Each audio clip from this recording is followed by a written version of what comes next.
Good morning students, this is Srilakshmi from Pragati Degree College, Chennai. In last class we can discuss about Arrhenius theory and Ostwald's dilution law. In this class we can discuss Debye-Huckel theory. Okay. So, Arrhenius theory fulfills following points. Okay. Arrhenius theory fulfills following points. The first one is the strong electrolyte like KCl, NaCl or HCl. Okay, the strong electrolytes are good conductors of electricity. Strong electrolytes are good conductors of electricity even in molten state. Okay, but according to Arrhenius, strong electrolytes are good conductors. Strong electrolytes are good conductors when dissolved in water. So this point is incorrect according to Arrhenius. Okay, actually strong electrolytes are good conductors of electricity even in molten state. Okay, but according to Arrhenius, strong electrolytes are good conductors when dissolved in water. Okay. So, this point is failed according to Arrhenius theory. The second point is Ostwald's dilution law. Ostwald's dilution law is based on Arrhenius theory. Okay. By using Ostwald's dilution law, we can calculate the ionization constant. Okay. In last class, we can discuss. That means Ostwald's dilution law is based on Arrhenius theory. Okay, it is used for weak electrolytes only. It is used for weak electrolytes only, not in strong electrolytes. Okay. The third point is strong electrolytes are completely ionized. Ionized means here Ab is an electrolyte. These can be ionized to A plus B minus. Okay, this is ionized. That means ions can be dispersed. That means strong electrolytes are completely ionized even in molten state. With increase of equivalent conductivity. Okay, delta V. Okay, strong electrolytes are completely ionized even in molten state with increase of equivalent conductivity. Okay, this could not be explained by Arrhenius theory. Okay, next, by using these points, okay, or based on these points, Debye-Huckel proposed the theory. Debye-Huckel proposed this theory. The important postulates of this theory are, the first point is strong electrolytes are completely ionized. Okay, strong electrolytes means KCl, NaCl and HCl. Strong electrolytes are completely ionized at any dilution. That means at any dilution, the degree of ionization is equal to alpha. Okay, the strong electrolytes are completely ionized even in molten state. That means the strong electrolytes are completely ionized at any dilution. So at any dilution, the degree of ionization is equal to alpha. Okay, the second point is, according to Arrhenius, alpha equal to delta V by delta infinity, according to Arrhenius. Now, in this Debye-Huckel theory, strong electrolytes are completely ionized at any dilution. Okay, at any dilution, the degree of ionization is equal to alpha. The second point is, the value of lambda V by lambda infinity. Okay, the value of lambda V by lambda infinity is only a conductivity ratio. Okay, is only a conductivity ratio but not equal to alpha.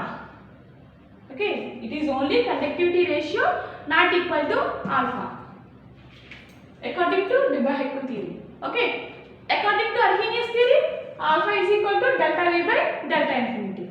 Okay, de Broglie theory lo delta V by delta infinity is only conductivity ratio not equal to alpha. The third point is the increase of equivalent conductivity. The increase of equivalent conductivity is due to the mobility of ions. The increase of equivalent conductivity is due to the mobility of ions, not due to the number of ions. Okay, number of ions. Next, now we can calculate the low value of delta V. That means we can calculate the low value of equivalent conductance. Okay, the equivalent conductivity, the low value of equivalent conductance can be calculated from two factors. The first one is asymmetric effect. The second one is electrophoretic effect.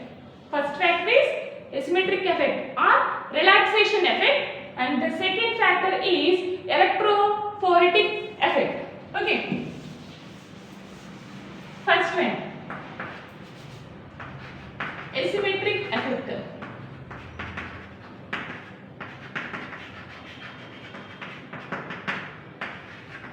Asymmetric effect or relaxation effect.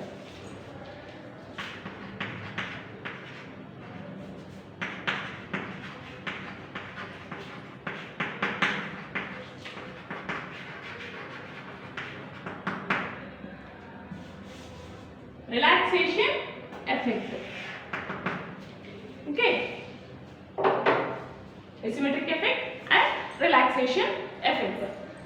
Next, in this case, each ion has a tendency, ions means cation or anion. Okay, these are ions. Okay, this is cation, positive charge. This is anion. That means cation is positive and anion is negative. Okay, each ion has a tendency to be surrounded by oppositively charged ions. Oppositively charged ions. That means here I can take negative ion. Negative ion means anion. Okay, these ions have a tendency to be surrounded by the oppositively charged ions. Oppositively charged ions means positive charge.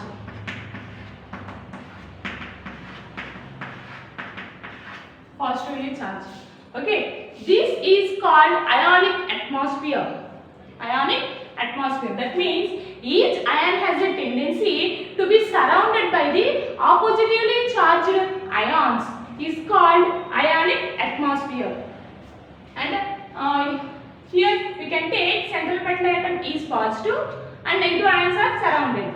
Okay. First point is each ion has a tendency to be surrounded by oppositively charged ions. Oppositively charged ions is called ionic atmosphere. Okay, ionic atmosphere. This is the first point. And the second point is the positively charged ions is surrounded by negatively charged ionic atmosphere, and the negatively charged ions is surrounded by positively charged ionic atmosphere. Okay. Next, in presence of electric field means two electrodes are present. Two electrodes means one is cathode and the one is anode. Cathode is negative charge and anode is positive charge. That means in the presence of field, the ionic atmosphere is dispersed. The ionic atmosphere is dispersed. Okay, that means here in the absence of electric field, this is the absence of electric field. Okay, in the presence of, in the absence of electric field, the ionic atmosphere is symmetry. This is in the presence of electric field. Presence of electric field, the ionic atmosphere is asymmetry. Okay, that means in the presence of electric field, the positively charged ions, these two are ions, these two are electrodes. Okay, cathode and anode. Okay, this is negative charge ion means anion. This is cathode. Okay, that is the oppositively charged. That means the positively charged ions move towards oppositively charged electrode. That is, this is cathode. Okay, next. The negatively charged ions is moved towards oppositively charged electrode. That is anode. Okay, that means new ionic atmosphere is formed.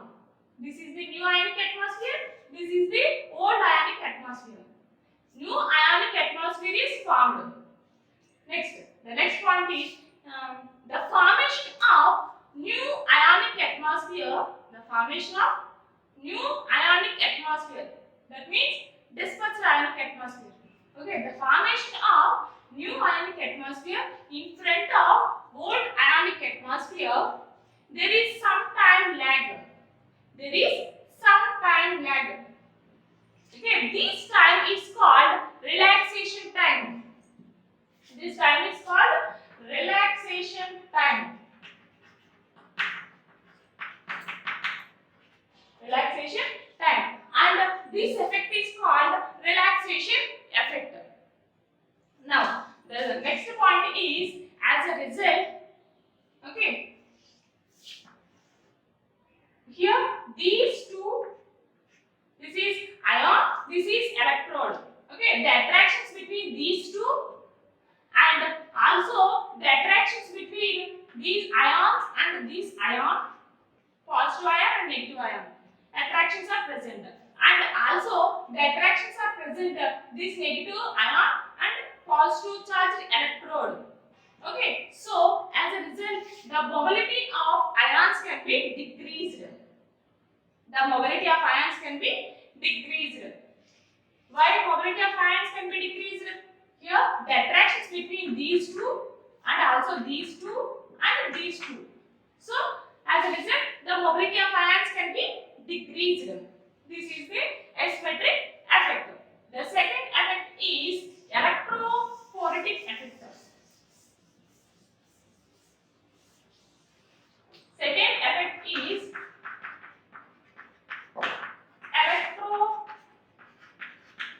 electrophoretic effect. Electrophoretic effect. Here I can apply the electric field. This is cathode, this is anode. Okay, this is ionic atom, that is anion. Next, positively charged ions. In the presence of electric field, the ionic atmosphere is dispersed.